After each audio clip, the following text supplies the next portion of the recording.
Today I'm going to show you how to make these really cute honey stirrer sticks with fun doodles on them. Perfect for Rosh Hashanah or the Jewish New Year, or anytime you want to use honey sticks in your tablescape or crafting.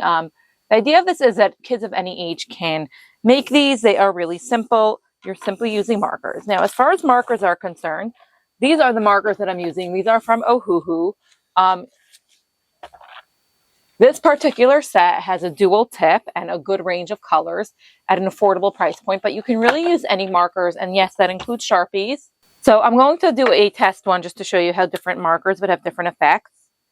So that's what a Sharpie would look like. It is not an opaque marker like this one. This one is mostly opaque. You can see that one shows through the wood a little bit. And I'm going to show you a washable marker just in case you want to do it with younger kids. So this is the effect you'd have with a Crayola marker. So surprisingly little bleed for this. So you definitely can use the washable markers.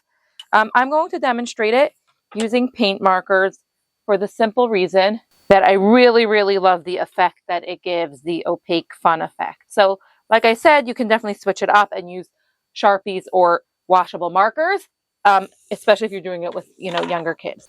If you're doing it with older kids, you can simply skip this step.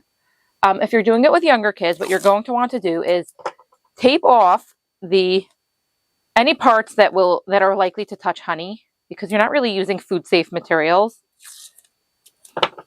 So we just put a bit of masking tape. It takes a minute.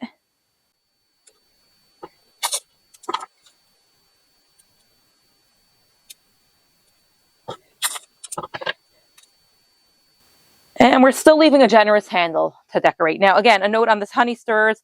I got this size for another project. I needed it to fit into a specific jar. You could definitely go bigger, and then kids will have more of a surface area.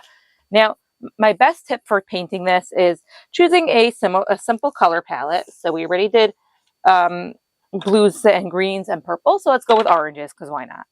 So, and then for this one, I'm just going to do blocks of color in an abstract design kind of, and we'll do it maybe like a stained glass kind of look.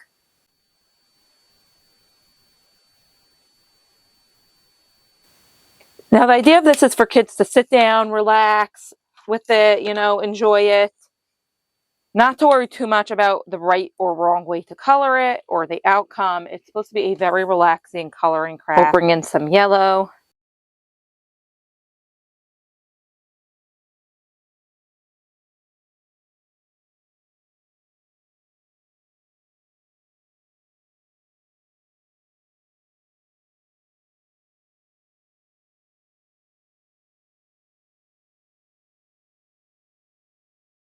Right, now we're gonna take, this is one of the reasons I like using paint markers, is because it's easy to layer and it's opaque, and if you did something you didn't love, you can go over it. I'm gonna go over with a black marker, add some detail, add a band around the end.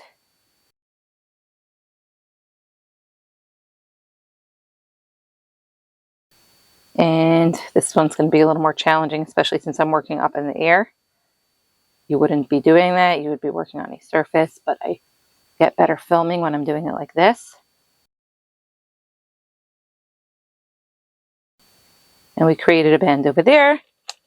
Cute little design. And then what I like to do with paint markers is I like to go over it with a white marker. This is where I enjoy the thin end. And add some fun details. Oh, you see I still have blue going on there. Add some fun little details. Now you sometimes need to do this in a few layers. So I'm just going to do vertical stripes, and I'm going to do it in a few layers off camera. Now, just a little tip before you seal anything with Mod Podge is that you always want to make sure that the paint is completely dry, because Mod Podge does have this tendency to sort of drag and to muddy up the colors. But if it's totally dry, you're not going to have that issue. You also want to avoid like overworking it and painting over too much. You want to just get a few clean strokes when you do Mod Podge. And that is all. They are ready to use. As you can see, they're not completely dry, but look how cute that is. Come on, come on. Such a cute craft. And basically anybody can do this. Young kids, toddlers, older kids. I enjoy doing it, and I'm going to enjoy using these. You know the drill. You can find the full list of supplies and a written tutorial in the description. Hit the like button if you enjoyed this, follow along and subscribe for more fun ideas like this one, and comment if you do have any questions about this project.